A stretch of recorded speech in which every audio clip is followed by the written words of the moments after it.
C'est dans une atmosphère de prière et d'intercession pour la nation du Burkina Faso que se tiennent les 11e éditions de la rencontre spirituelle Une journée dans la parole.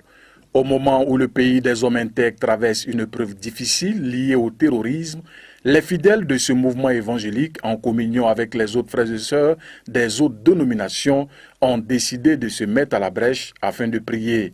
L'occasion faisant le larron, le bishop Claver Yameogo s'est adressé aux familles des victimes. Présenter toutes mes condoléances aux familles endeuillées. Prompt rétablissement à tous les blessés, parce qu'ils ont touché le cœur de chaque habitant de cette nation.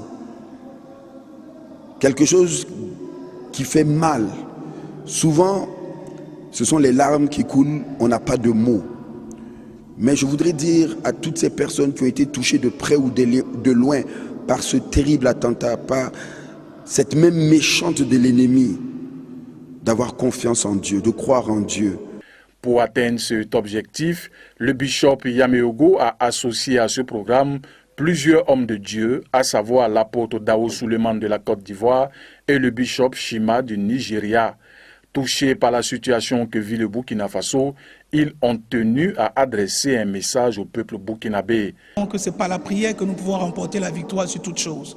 Et je voudrais dire au peuple burkinabé, par rapport à cette situation, que c'est tout simplement à cause du plan de Dieu et du choix de Dieu sur cette nation que le diable se déchaîne, mais qu'il prenne courage. Et c'est pour cela que nous sommes venus en soutien, pour dire que Dieu est avec le Burkina. Je suis venu au Burkina Faso pour relâcher la grâce de Dieu sur tout le peuple burkinabé, tous ceux qui sont en train de lutter dans chaque aspect de leur vie. Après cette réunion, ils seront renforcés, ils seront fortifiés pour achever leur travail. Et le nom du Seigneur sera glorifié.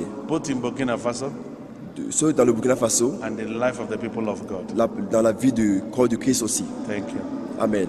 Merci. Entre prédication, prière, intercession et témoignage, plusieurs autres actes étaient prévus.